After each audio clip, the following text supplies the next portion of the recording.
Bom, chegamos no último dia e hoje nós vamos fazer mais um estudo para a gente ver na Bíblia a origem desses termos que nós vimos aqui durante esses dias: trevas, luz, como eles aparecem nas Escrituras, o significado que eles vão tendo no decorrer das coisas. Vamos começar abrindo nossas Bíblias em Gênesis. Vamos logo lá para o começo. Gênesis 1. Gênesis capítulo 1.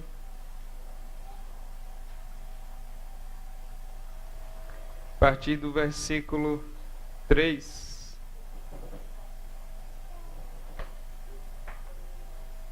A gente vai ler logo a partir do verso 1. No princípio criou Deus os céus e a terra. A terra, porém, estava sem forma e vazia. Havia trevas sobre a face do abismo, e o Espírito de Deus pairava por sobre as águas. Disse Deus: haja luz, e houve luz. E viu Deus que a luz era boa, e fez separação entre a luz e as trevas. Chamou Deus a luz dia, e as trevas noite. Houve tarde e manhã, o primeiro dia. Então, como nós já mencionamos aqui, o primeiro dia da criação foi justamente aí a questão da luz. Nos versículos anteriores, a terra, no princípio criou Deus os céus e a terra, isso envolve todo o universo. Quando você lê aqui céus e terra, não está falando só desse céu, essa parte que a gente está vendo, e a terra, o planeta onde a gente está dentro, mas envolve também todo o universo. Tudo que existe, as galáxias, as estrelas, tudo foi criado por Deus. Os versos 1 e 2 são a introdução aí ao livro, a parte da criação. Aí vai dizer que a terra estava sem forma e vazia. Depois ela vai ser preenchida aí por os elementos da criação. Não tinha nada, havia trevas sobre a face do abismo. E o Espírito de Deus pairava por sobre as águas. Aqui envolve vários mistérios nesses momentos da criação. Como era esse momento aqui? E as trevas estavam ali já, e o abismo já havia coisas negativas, no sentido de perigosas e obscuras ali antes. E aí então, nós vamos ver aí Deus dizendo: haja luz, e houve luz. Você pode perceber que a luz foi criada antes do sol e da lua e das estrelas. Então, antes que os astros fossem criados, a luz já havia sido criada. E a luz já vem de Deus. É interessante, tem até algumas descobertas científicas modernas também que comprovam isso, que a luz já existia, tem a questão da energia, bem antes da criação também dos outros seres luminosos. E aí Deus diz: haja luz, houve luz, e Deus viu que a luz era boa. E aí também você vai ver nos dias da criação essa separação. Deus vai preenchendo a criação, a terra sem forma e vazia, Ele cria tudo do nada. Deus não foi na loja de material de construção e fez lá um orçamento. Ele simplesmente fala e as coisas são trazidas à existência. Somente o Deus da Bíblia é assim. Talvez Moisés escreveu também para deixar claro, porque na época haviam os egípcios com pensamento pagão, eles adoravam o sol, adoravam a lua, e quando Moisés deixa claro aqui que Deus já havia criado a luz antes, e que o próprio Deus ali, que é a fonte de luz suprema, isso de uma certa forma quebrava a ilusão daqueles povos que adoravam os astros. É como se Moisés estivesse dizendo: olha, não adore nem a lua, nem as estrelas, nem o sol, porque o nosso Deus é o Deus que criou a luz, e Ele é o único que é digno de toda adoração.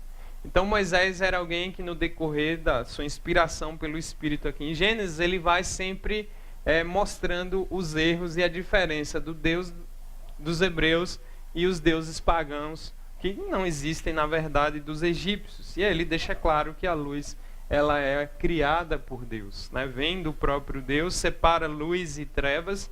Chamou Deus a luz dia e as trevas noite.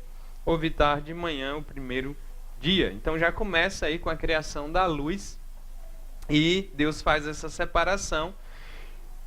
E a luz também tem a questão sobrenatural. Então já falei para vocês. A luz aqui também não envolve só uma coisa física, né? A maioria aqui, alguns ensino médio, outros já estão na faculdade, sabem que a luz ela tem uma propriedade diferente das outras coisas.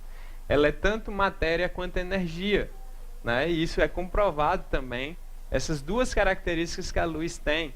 Alguns teólogos antigos até falavam, né? Parece bem uma espécie de marca do Criador na criação, porque de uma certa forma você tem as coisas um aspecto físico e também um aspecto espiritual.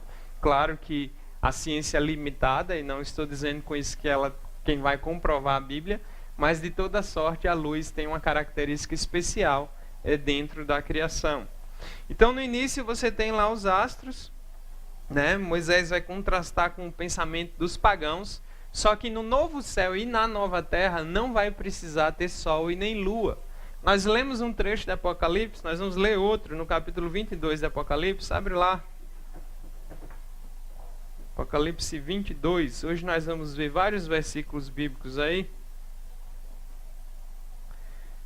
Último capítulo da Bíblia, no verso 5. Mais uma vez, o apóstolo João reitera aí. Então já não haverá noite, nem precisam eles de luz de candeia, nem da luz do sol, porque o Senhor Deus brilhará sobre eles e reinarão pelos séculos dos séculos. Nos versos que nós lemos do capítulo 21, nós vimos lá que as nações serão iluminadas aí por Deus, de uma forma bem especial também, ainda a mesma verdade. As nações, verso 24 do capítulo 21, as nações andarão mediante a sua luz e os reis da terra lhe trazem a sua glória. O Cordeiro é a sua lâmpada. A única luz que resplandecerá na nova criação é a luz do Senhor, a fonte suprema de toda luz. E nós vimos que Deus é luz e nele não habita trevas nenhuma. A nova criação não terá mais trevas, será luz o tempo todo. Então algo bem extraordinário aí, sobrenatural, vindo da parte de Deus. Então, através da Bíblia, a luz representa aquilo que é compatível com Deus e as trevas são símbolo das forças do mal que se opõem a Deus. E a luz também é um símbolo de bênçãos variadas. Vamos ler, por exemplo, vamos ver alguns versículos aí, o Salmo 19, para a gente ver a luz, a importância dela. Salmo 19.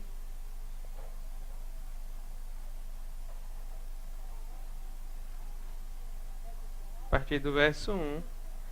Salmo 19. A partir do verso 1. Os céus proclamam a glória de Deus, o firmamento anuncia as obras das suas mãos. Um dia discursa outro dia, uma noite revela conhecimento a outra noite. Não há linguagem, nem há palavras, e deles não se ouve nenhum som. No entanto, por toda a terra se faz ouvir a sua voz e as suas palavras até os confins do mundo. Aí pôs uma tenda para o sol, o qual, como noivo que sai dos seus aposentos, se regozija como herói a percorrer o seu caminho. Principia numa extremidade dos céus e até a outra vai o seu percurso, e nada refoge ao seu calor. Então a importância do sol para a criação. Não é à toa que os povos pagãos acabavam adorando o sol como se fosse uma divindade. Então nós sabemos, há noites que são bem difíceis.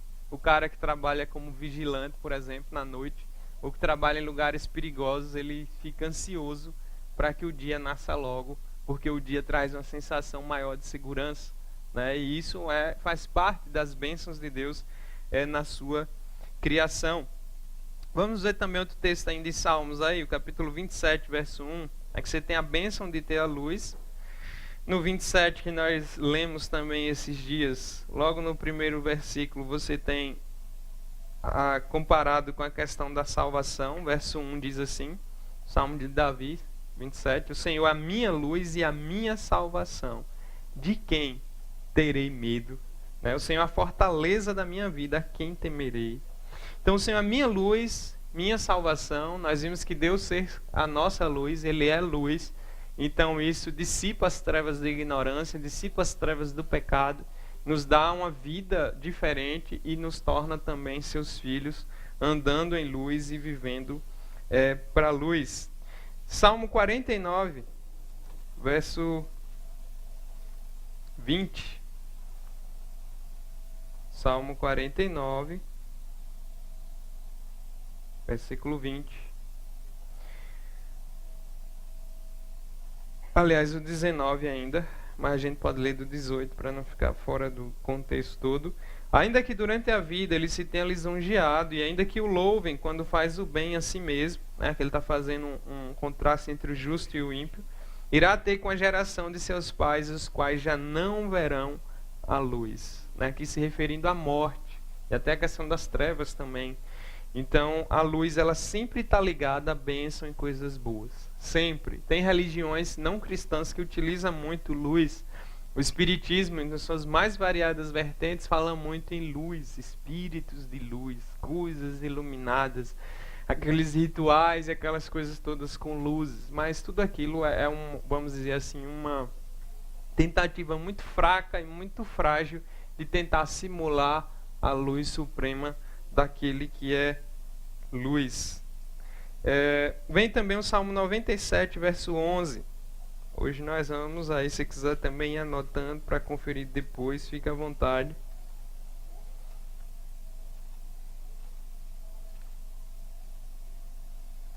Salmo 97, versículo 11. A luz difunde-se para o justo, e a alegria para os retos de coração. Alegrai-vos no Senhor, ó justos, e dai louvores ao seu santo nome. As bênçãos de Deus sobre os seus filhos, sobre aqueles que o temem, são gerações e pessoas iluminadas pelo Senhor.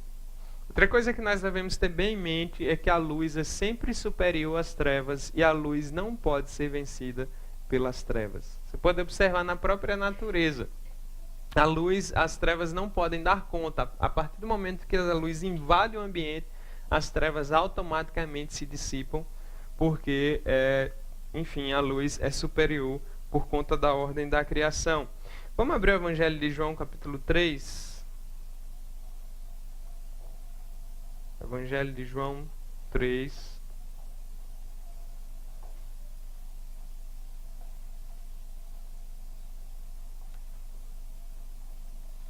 A partir do verso 19,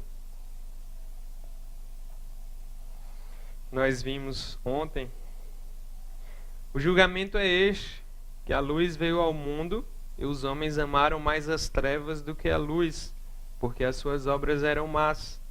Pois todo aquele que pratica o mal aborrece a luz e não se chega para a luz, a fim de não serem arguidas as suas obras. Quem pratica a verdade aproxima-se da luz, a fim de que as suas obras sejam manifestas, porque feitas em Deus.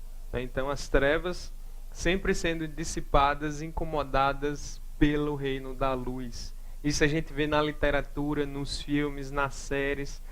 Agora que está na moda esse negócio de zumbi, alguns filmes de zumbi, você tem zumbis que são sensíveis à luz. Os vampiros, nas histórias também, não gostam da luz do sol. Então, a gente sempre vai ver esses elementos, justamente por conta da maneira como Deus criou, e a luz sempre associada a coisa boa e bênçãos e as coisas de Deus, e as trevas sempre associadas a coisas ruins. Então, é importante da gente analisar todas as coisas à luz das Escrituras.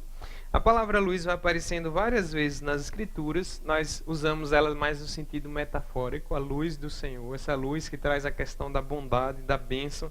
Nós devemos andar nela. Nós vimos que Deus é luz lá em 1 João. Eu nem vou ler ele aqui de novo, vou ler alguns versos que a gente ainda não leu. Por exemplo, Tiago, capítulo 1. Tiago 1.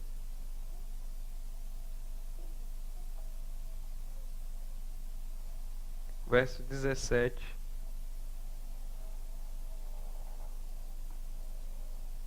Diz assim: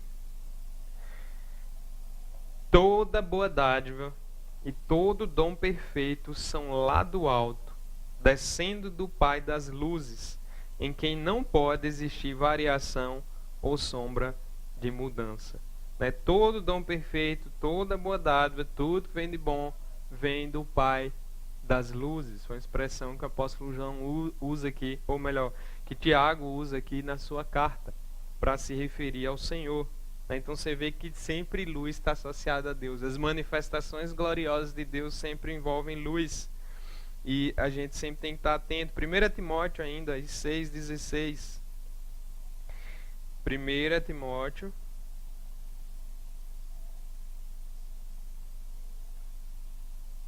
6,16. Se referindo ao Senhor.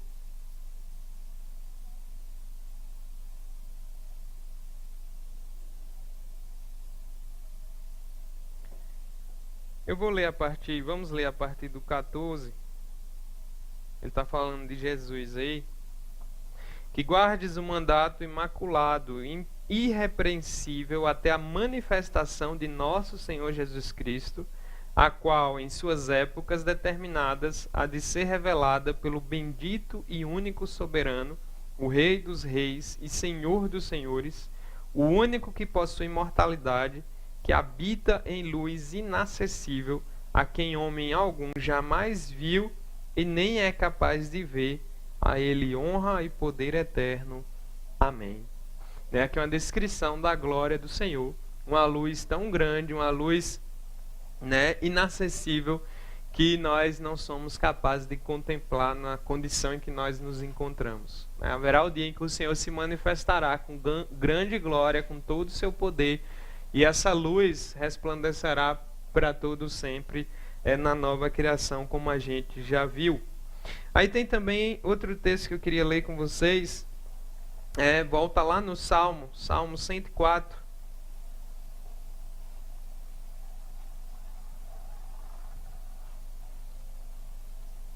Salmo 104. A partir do verso 1.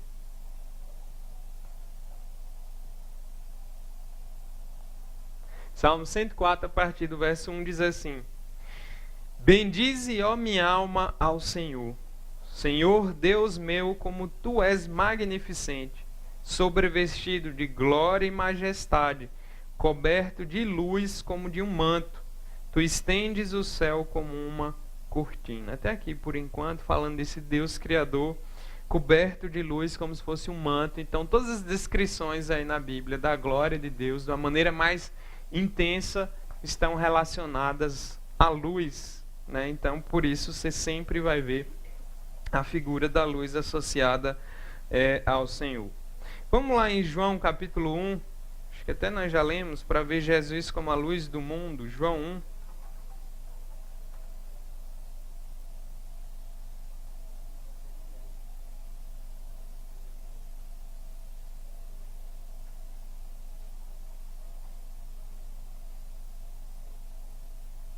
A partir do versículo 4. A vida estava nele, a vida era a luz dos homens. A luz resplandece nas trevas e as trevas não prevaleceram contra ela. Houve um homem enviado por Deus, cujo nome era João. Este veio como testemunha para que testificasse a respeito da luz, a fim de todos virem a crer por intermédio dele. Ele não era a luz, mas veio para que testificasse da luz, a saber, a verdadeira luz que, vinda ao mundo, ilumina a todo homem. Se referindo a Jesus aqui, a luz resplandece nas trevas, e você vê que as trevas, elas não podem prevalecer contra a luz. Então, dando spoiler da história do mundo, Jesus vence no final e há de colocar abaixo todos os principados e potestades e o reino das trevas. Aí tem mais outros versículos, eu vou pular alguns, vou pegar só mais os que a gente ainda não leu. João 12, vai aí em João mesmo. João 12, 46. Jesus falando diz assim: Eu vim como luz para o mundo, a fim de que todo aquele que crê em mim não permaneça nas trevas. Ou seja, isso quer dizer que antes de crer nele, estava nas trevas, e se não crê nele, permanecerá em trevas, ou seja, perdido, né, direcionado ao inferno e à ira de Deus. Aí na Bíblia também tem Deus iluminando a gente com a sua revelação. A Bíblia serve para nós, assim como o salmista usa a figura no Salmo 119, uma lâmpada para nos guiarmos nesse mundo e de uma certa forma nos ilumina, e também está relacionado com luz. Abre o Salmo 119, 105 lá, que eu já falei que a gente tem que ter decorado sempre. Quem quiser decorar o Salmo 119 todo também, fica à vontade. Aí você ri assim, mas tem tanta coisa ruim que você decora com facilidade. Se fosse uma prova de faculdade também, valendo a média do semestre, eu tenho certeza que você decorava. Salmo 119, 105.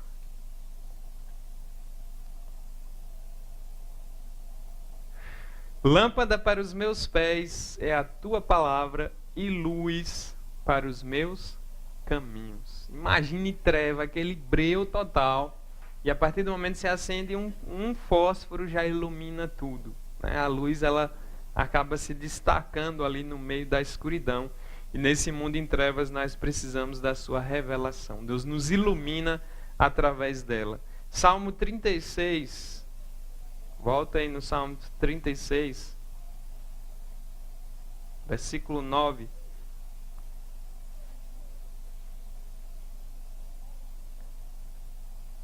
Pois em ti está o manancial da vida.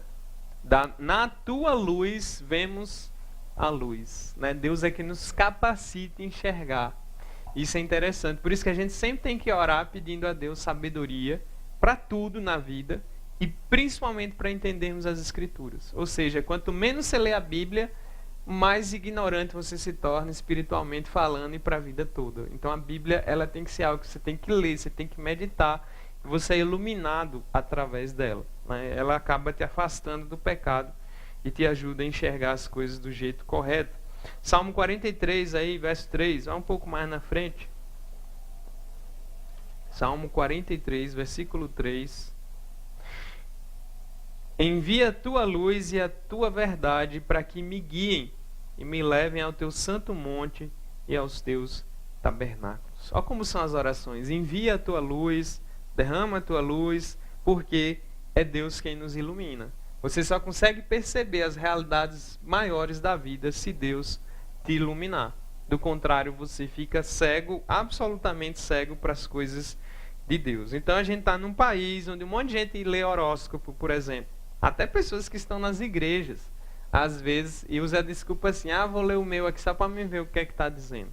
Quando lá no fundo, assim, parece que está querendo também ainda absorver essas superstições, né? A sua vida não está escrita nas estrelas. A Bíblia diz que quem tem os seus dias contados, antes que eles sejam escritos, é o Deus soberano, Criador dos céus e da terra.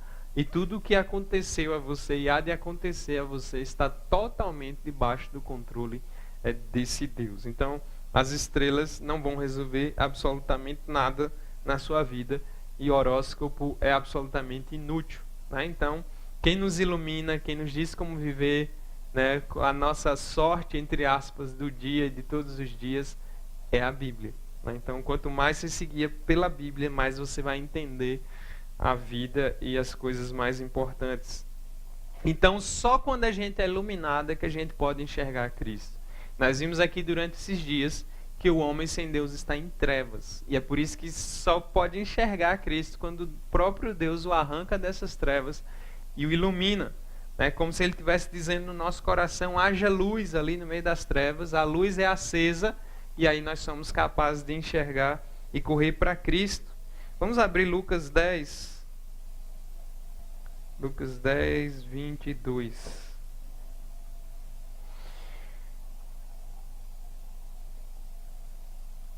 Tudo me foi entregue por meu Pai. Ninguém sabe quem é o Filho, senão o Pai. E também ninguém sabe quem é o Pai, senão o Filho.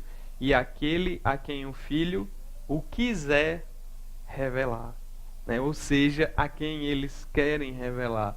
Isso não pertence a nós. Alguns Deus deixa na ignorância total. e a outros Deus dá a graça de poderem perceber essas verdades. Né? Há momentos que Jesus dá graças ao Pai porque revela essas verdades aos pequeninos, né? Aos menos favorecidos, aos pecadores ali que carecem da graça do Senhor. Enquanto há homens muito instruídos intelectualmente, isso fica absolutamente vedado. Por isso que às vezes você olha para o seu professor universitário ateu e fica imaginando, nossa, como que um cara desse não consegue perceber? Né? É tão assim, tão nítido. Para quem foi iluminado é nítido, mas para quem não foi, as coisas de Deus não fazem o menor sentido. São loucura para aqueles que estão se perdendo. Né? O apóstolo Paulo falando do Evangelho. Então, você só conhece o Pai se o Filho, né? E há essa relação entre os dois a quem eles quiserem revelar. Né? E aí a gente não pode reclamar. Ontem a gente falava sobre isso. Por que será que Deus deixa alguns nas trevas e outros Ele dá essa graça de poderem ir para a luz? Eu não sei. Né? Isso só pertence a Ele. Só me resta ser grato por Ele ter me tirado de lá. Só por isso. E é tão interessante, talvez muitos de vocês tenham essa mesma experiência de quando se tornam cristãos, você fica pensando, nossa, mas eu era tão besta. Olha as coisas que eu valorizava, olha as coisas que eu fazia, olha as coisas que eu dava valor, que eu tinha aquela coisa toda, de repente você vê como a maior tolice do mundo. E você não consegue nem imaginar mais como é que você estava ali naquele negócio. Né? Então, a gente sempre tem que pensar nisso, o quanto Deus é gracioso conosco. E o quanto isso pertence só a Ele. Essa luz, ela só acende àqueles que Deus dá essa graça. Então, a luz é sinônimo de revelação. E o próprio homem, ou seja, nós, quando nós somos iluminados, nós também nos tornamos luz. O nosso Deus é luz, nos ilumina e, por conseguinte, Ele nos torna luz também, para que sejamos bênção na vida uns dos outros.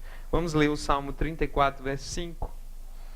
E agora a gente vai chegando aí na temática para a gente fechar das trevas para a luz. Então, quando você sai das trevas para a luz, Salmo 34, verso 5, tem lá: contemplai-o e sereis iluminados, e o vosso rosto jamais sofrerá vexame. Nós vemos várias vezes nas Escrituras essa ideia do Senhor iluminando, da face dele resplandecendo em nós, né, de maneira que as pessoas vão olhar para os crentes verdadeiros e vão dizer, são pessoas diferentes. O Deus dessa pessoa é diferente por conta dessa luz que está em nós. Eclesiastes capítulo 8. Abre aí um pouco mais na frente, Eclesiastes 8.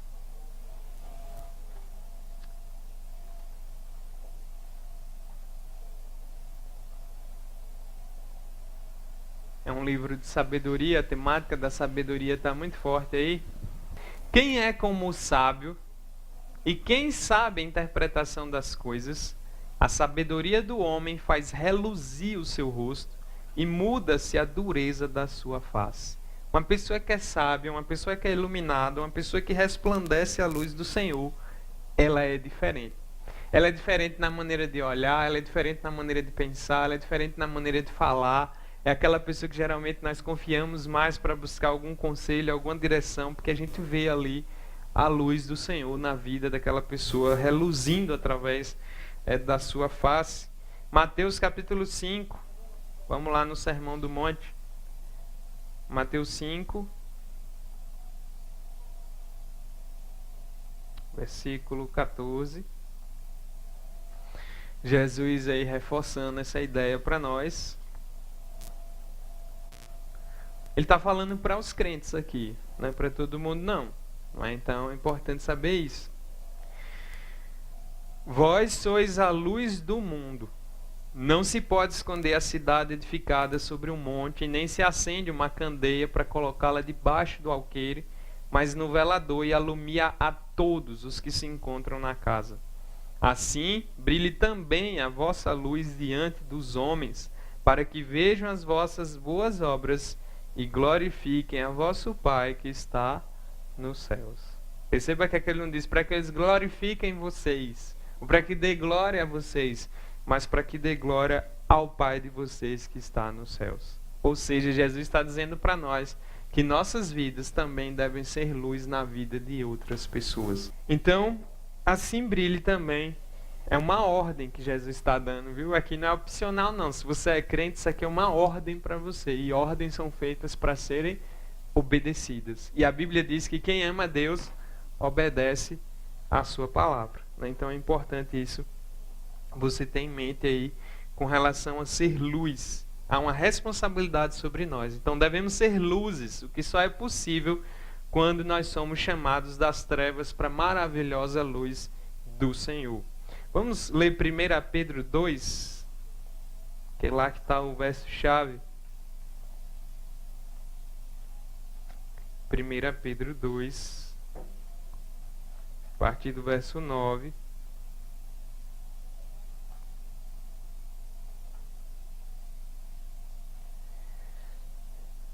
Esse também é para decorar.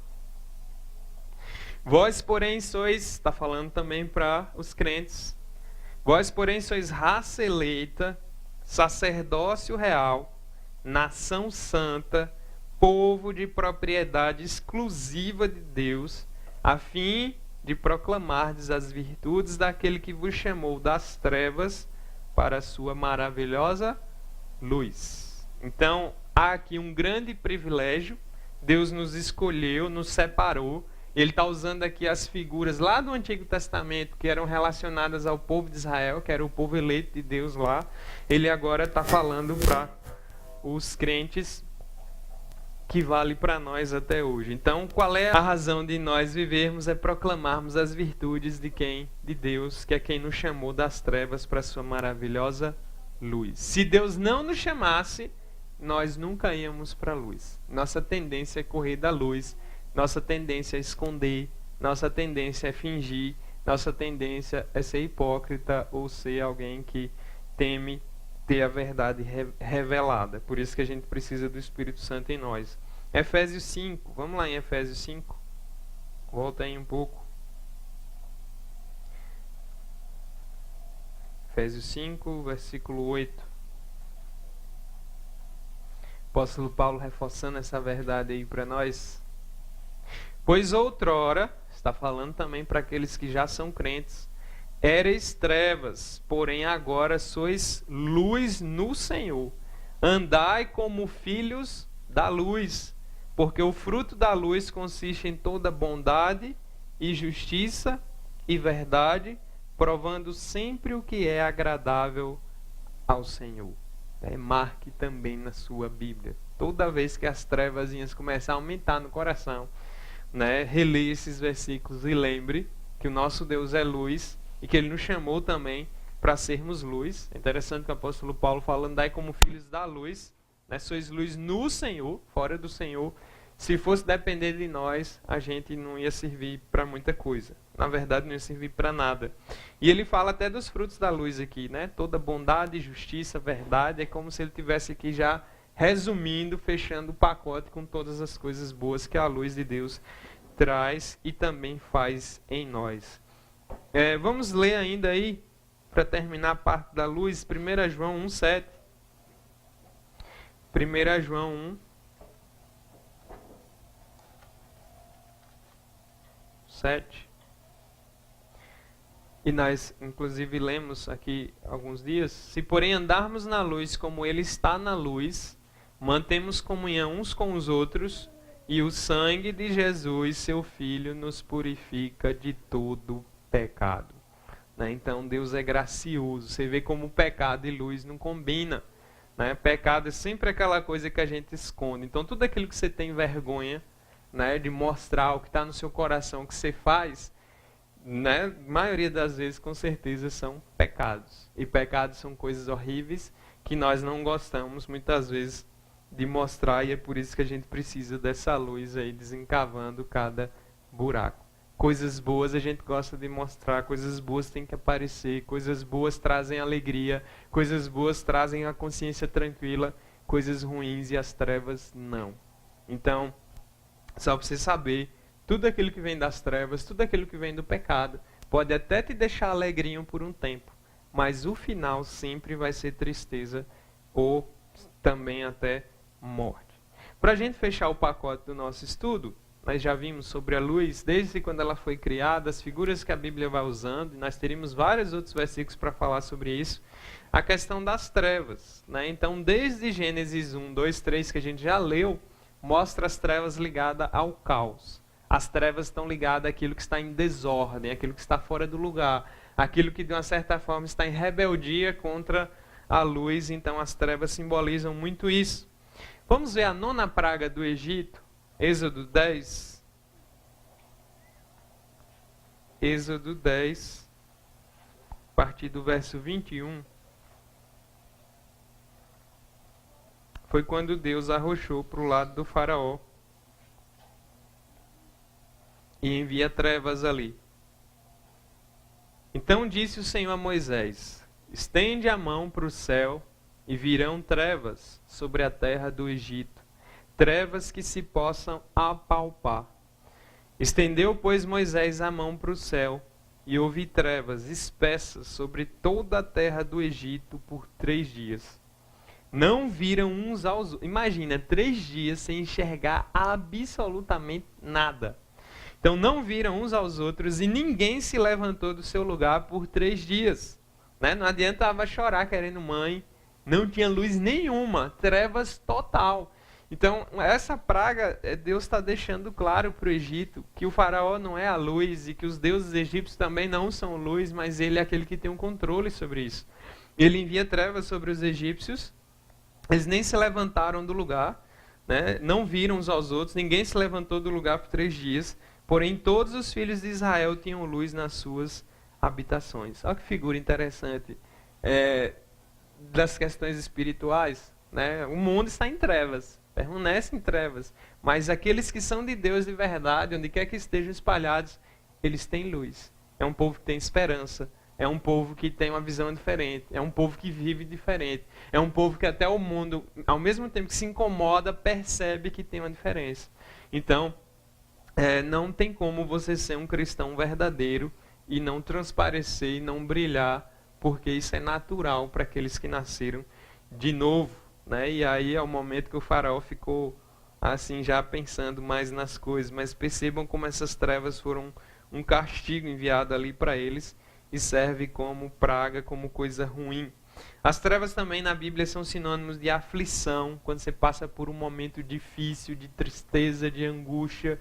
Né? Alguns teólogos do passado chamavam os momentos de tristeza de noite escura da alma. Aquele momento que mesmo conhecendo a Deus, a gente desanima, a gente fica com medo, a gente fica meio desesperado, a gente fraqueja e a gente acha que aqueles dias ruins não vão passar até que a luz de Deus resplandece de maneira renovada sobre nós. Virão sempre dias difíceis. Vamos ler Isaías 5, só para você ver um exemplo disso. Isaías 5 está falando ali de momentos difíceis, bem conturbados. E aí Isaías 5,30 diz assim: bramam contra eles naquele dia, como o bramido do mar.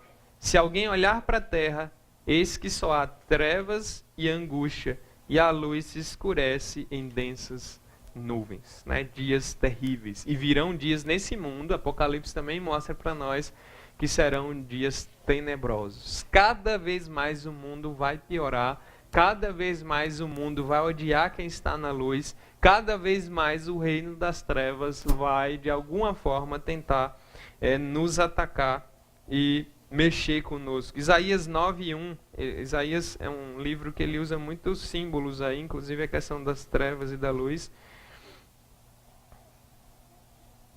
Isaías 9, aqui também está trazendo uma profecia sobre a vinda de Jesus que ia acontecer uns 800 anos lá na frente. Mas para Isaías 9:1. Mas para a terra que estava aflita não continuará a obscuridade. Deus nos primeiros tempos tornou desprezível a terra de Zebulon e a terra de Naftali. Mas nos últimos tornará glorioso o caminho do mar, além do Jordão, Galileia dos gentios. O povo que andava em trevas viu grande luz, e aos que viviam na região da sombra da morte, resplandeceu-lhes a luz. Tem muita gente em trevas ainda que precisam conhecer essa luz, que é Cristo. Então a gente tem que estar atento aí à importância de missões. Então as trevas são sinônimo de lamento, são sinônimos de perplexidade. Lá em Jó aparece muito a figura das trevas, de ignorância. Abre Jó capítulo 12, só para você ver um exemplo. Eu estou pulando aqui, porque se a gente for ler todos, nós vamos passar a noite. Jó 12, verso 24. Aí você tem a figura da luz ligada à questão da ignorância. Ele diz: tira o entendimento aos príncipes do povo da terra e os faz vaguear pelos desertos sem caminho. Nas trevas andam as apalpadelas sem terem luz e os faz cambalear como ébrios. Né? Deus é tremendo. Deus, ele confunde a sabedoria humana de maneira que aqueles que acham que sabem alguma coisa ou se dizem sábios nesse mundo caído, Deus muitas vezes os deixa como absolutamente tolos diante da sua sabedoria, que é infinitamente maior. Mateus 4, abre Mateus 4 aí.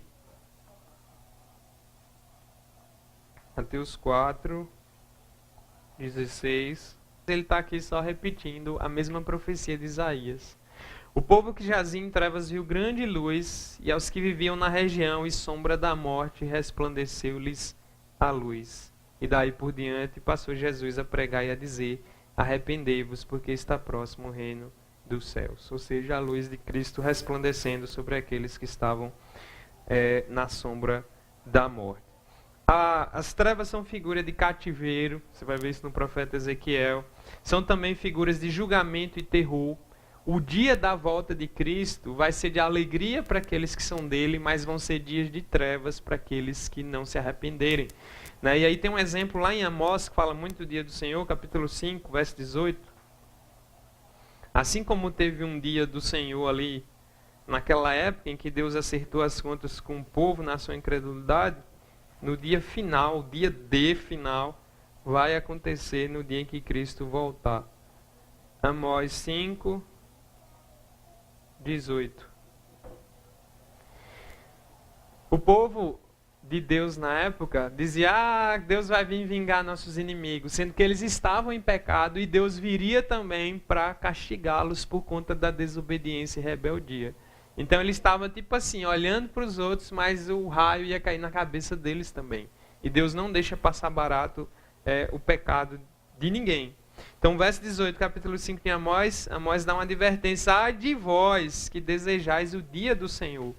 Para que desejais vós o dia do Senhor? É dia de trevas e não de luz. E aí ele dá uma descrição, como se um homem fugisse de diante do leão, encontrasse com o urso, ou como se entrando em casa, encostando a mão à parede, fosse mordido por uma cobra. Não será, pois, o dia do Senhor trevas e não luz? Não será completa escuridão sem nenhuma claridade? Então, as trevas são a figura da ira de Deus sobre os homens, e um dia aqueles que não estiverem na sua luz serão severamente punidos pela eternidade, né? O castigo eterno. Então, para fechar o pacote das trevas, ela é símbolo de pecado, de religiosidade, ou seja, de paganismo, de rebeldia contra Deus e de tudo aquilo que se opõe a Deus, inclusive as forças demoníacas. As forças demoníacas são chamadas também de força das trevas. Vamos a Isaías 42.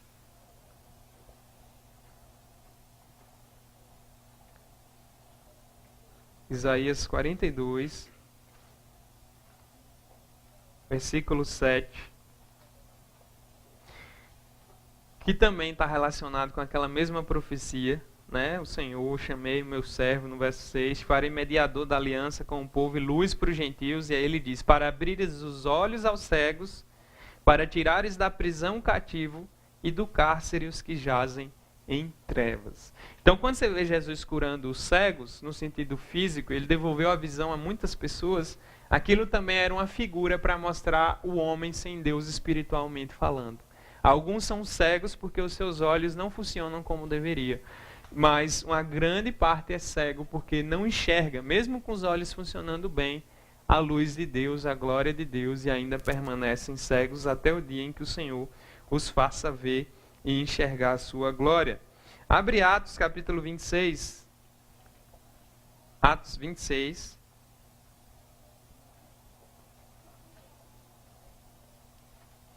versículo 18.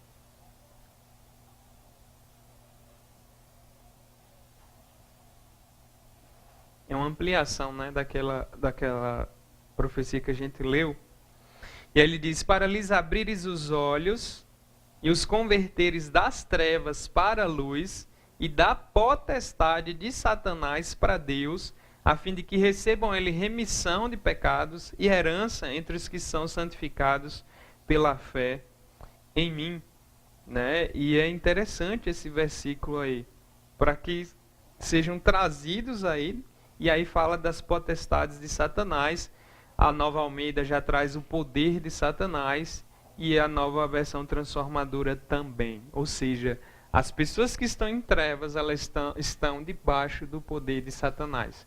Por isso que Satanás move as suas mentes e cega para o entendimento, porque elas estão no domínio das trevas. E a gente tem que orar pelas pessoas e pregar para as pessoas para que elas tenham conhecimento da luz justamente por isso. Então, se você não está em Cristo, você está sob o domínio de Satanás. Satanás faz o que quer da sua vida, te cega, faz com que você caia em todos os obstáculos, faz com que você não enxergue as coisas de Deus, faz com que você não leve as coisas de Deus a sério, faz com que você continue vivendo ao seu bel prazer. Então, se Jesus não é o seu Senhor, Satanás é. Né? Bem duro isso, mas somente pelo poder de Deus, que faz abrir os olhos, é que arranca o homem aí do príncipe das trevas, que também é assim chamado, que é Satanás. Você só pode ir para a luz pelo poder de Deus, e é por isso que você deve clamar ao Senhor por graça e misericórdia. Evangelho de João, capítulo 3. João 3, versículo 19, e nós pregamos lá nele. Só para relembrar, o julgamento é este: a luz veio ao mundo, os homens amaram mais as trevas do que a luz, porque as suas obras eram más. Né? E pois aquele que pratica o mal aborrece a luz e não chega para a luz, para que as suas obras não sejam julgadas, manifestas ou arguidas diante do Senhor. Né? Então, amaram mais as trevas. E Satanás, ele trabalha profundamente para que você viva assim. Efésios 5:8 também eu já li. Nós já lemos também 1 Pedro, ele nos tirou das trevas para a sua maravilhosa luz. Então, meus caros, eu não sei quanto de tudo vocês ouviram aqui, vocês absorveram, anotaram ou pelo menos refletiram, mas só é possível sair das trevas pelo poder do Senhor. E os filhos de Deus, eles vivem na luz, andam na luz e são diferentes porque eles são luz na vida de outras pessoas. E aí fica a pergunta que não quer calar: como é que está a sua vida diante do Senhor? Como é que você tem vivido? Quem é você fora daqui? Quem é você quando não está na igreja? Quem é você longe de tudo e todos? Os seus pensamentos, as suas amizades, sua vida no colégio, sua vida na faculdade, sua vida no trabalho. Quantas vezes você vê alguém dizer: nossa, fulano da sua igreja é assim, assim. Nossa, fulano da sua igreja vive fazendo isso e isso. Isso eu estou falando quando os ímpios falam. É extremamente triste, esse tipo de coisa. Quem é você fora?